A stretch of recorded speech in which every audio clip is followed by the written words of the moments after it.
हूँ, शायद आपकी वालिदा भी गुजरात से हैं, हम जूनागढ़ से हैं, और मेरे वालिद हमेशा रोते रहे, मेरी वालिदा हमेशा रोती रही कि हम तो जाना चाहते नहीं थे।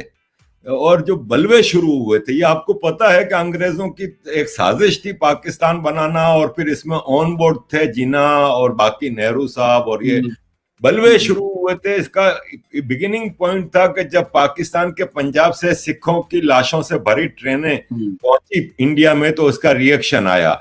तो हमारे वालिद बताते हैं कि रात तक कुछ भी नहीं था, रात को अचानक बराबर के गांव पे हमला होता है, तो हमारे गांव के हिंदुओं ने हमें कहा कि भाग जाओ वरना कल इधर भी हमला हो सकता है। तो रातों रात हमारे लोग भागे और मजबूरन पाकिस्तान की तरफ धकेला गया था हमें।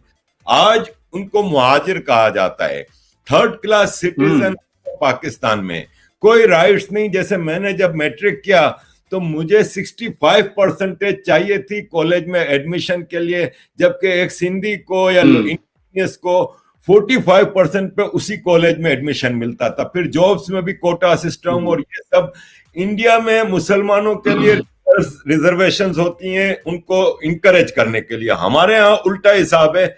तो हम तो कहीं के, अगर हम पे इल्जाम लगता है कि हमने पाकिस्तान बनाया, तो हम तो कहीं के नहीं रहे। और आज भी कराची, जो कि मेजोरिटी मुहाजिरों का इलाका है, वो पाकिस्तान के नेशनल एक्सचेकर को 75% देता है, लेकिन ना कोई फैसिलिटी ना कुछ। इन बेवकूफों को जो पाकिस्तान में बसते हैं, आप क्या मैसेज देंगे कि वो अब कम से कम अकल के नाखून लें?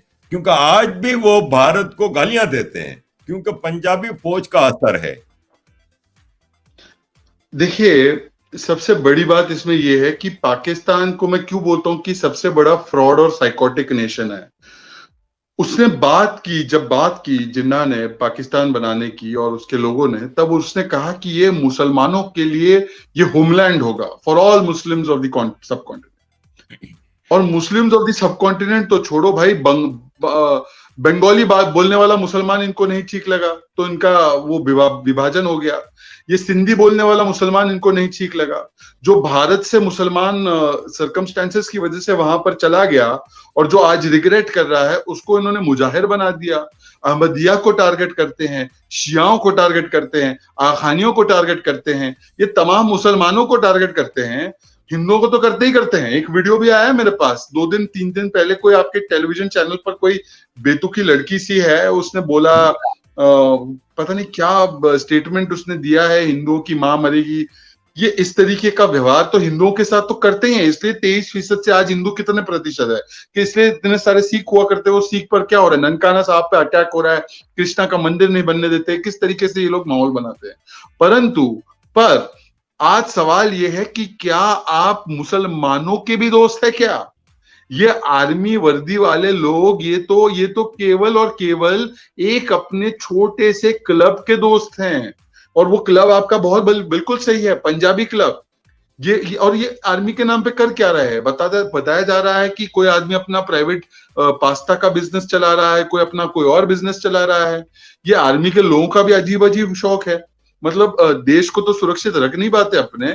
ओसामा बिन लादेन आपके कॉम्प्लेक्स में मिल जाता है रावलपिंडी के, है ना, अबोटाबाद के, और आप कहते हैं और आप दूसरे बिजनेस करते हैं। तो बेसिकली मैंने आपको पहले ही कहा ना कि आर्मी जो है वो आर्मी भी नहीं है, मैंने गलत शब्द इस्तेमाल किया।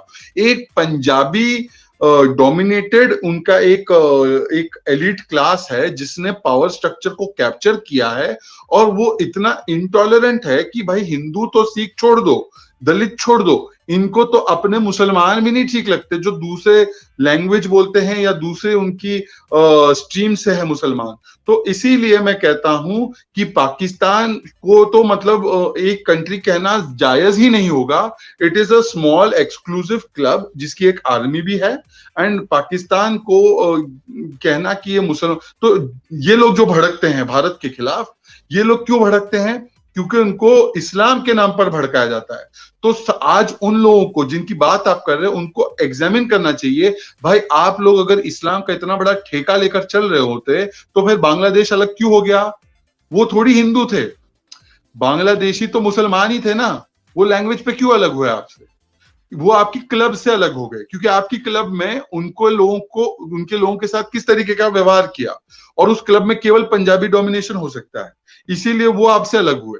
आपके अंदर जो इंटरनल क्राइसिस चल रहा है वो भी इसीलिए चल रहा है क्योंकि आपकी क्लब जो है इस्लाम का नाम बदनाम करते हुए, इस्लाम का नाम इस्तेमाल करते हुए सारी उन चीजों को करती है, और आप इस्लाम के नाम पर भड़क कर भारत के खिलाफ जहर उगलते हो, जस्टिफाई करते हो टेररिज्म को।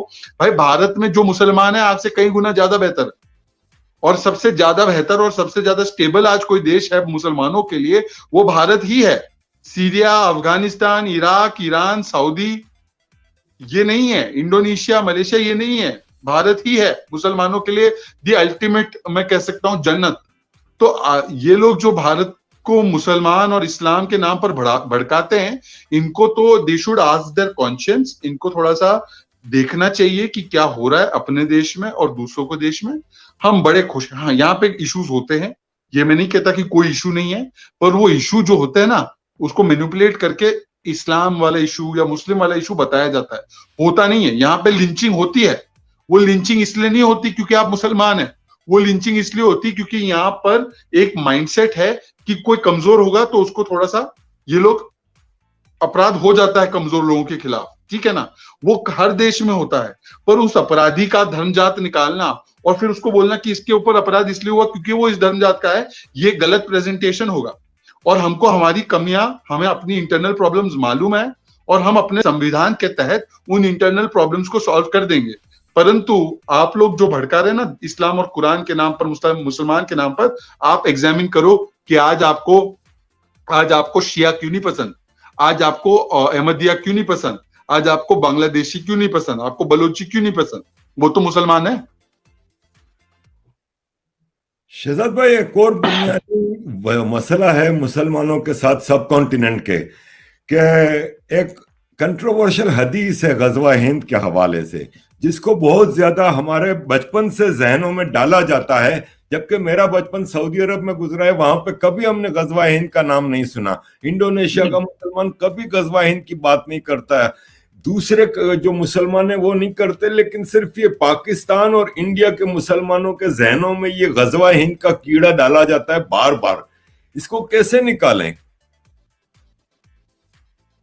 एक्चुअली प्रॉब्लम मैं आपको बताऊं, प्रॉब्लम इज नॉट इन दी, जैसे मैं कह सकता हूं थियोलॉजी में कोई प्रॉब्लम नहीं है। प्रॉब्लम यह है कि थियोलॉजी का प्रेजेंटेशन ऐसे किया जाता है और उसके साथ कुछ आइकॉन्स दे दिए जाते हैं जिनको ये लोग अपने आइकॉन्स मानना शुरू कर देते हैं। जैसे कि भारत और हो सकता है पाकिस्तान में भी मुसलमानों को मुगलों के लिए बड़ा मतलब प्रेम है, बहुत प्यार है, बहुत ज्यादा प्यार है। भाई मुगलों ने आपकी जमीन में आकर वो आक्रांता थे। बाबर आपका कोई सगा रिश्तेदार है क्या? औरंगजेब आपको बहुत प्यारा क्यों लगता है? उसने जो काम किया उसको आप क्यों डिफेंड करते केवल और केवल मुसलमान होने के नाम पर? और हमारी हिस्ट्री टेक्स्ट बुक्स ने, कम से कम भारत की मैं बात करूं तो यहाँ पर एक लायोनाइज किया गया है, उनको बहुत ग्रेट बताया गया है कि फलाना द ग्रेट, ढिमकाना द ग्रेट। इस तरीके से आज भी भारत में इन लोगों के नाम पर रोड है, और इन लोगों के नाम पर रोड हटाकर अगर हम नाम पे डाले अब्दुल कलाम साहब के नाम पर, या अगर हम नाम डाले अगर हम हामिद अब्दुल मीर के नाम पर डाले, तो इस तरीके से यहाँ पे बवाल मचता है कि भाई साहब इनको पता ही नहीं क्या आपके रियल आइकॉन कौन होने चाहिए। आपके रियल आइकॉन प्रेसिडेंट कलाम होने चाहिए, आपके रियल आइकॉन मौलाना आजाद होने चाहिए, आपके रियल आइकॉन वो तमाम लोग होने चाहिए जो इस देश की मिट्टी में रहकर इस देश के लिए उन्होंने बेहतरीन काम किया है। पर आप बाबर को अपना हीरो बनाते हैं, आप गजनवी को अपना हीरो बनाते हैं जिसने सोमनाथ पे आक्रमण किया। तो दरअसल दिक्कत क्या है ना, जो थियोलॉजी है उसको प्रेजेंट करना, उसको इसमें हिस्ट्री की गलत एक नैरेटिव को डालना। यहाँ पर हिस्टोरियंस भी तो वैसे है ना सर, यहाँ पे जो हिस्ट्री लिखने वाले हैं, जो कांग्रेस ने बहुत बड़ा सिस्टम किया, कांग्रेस ने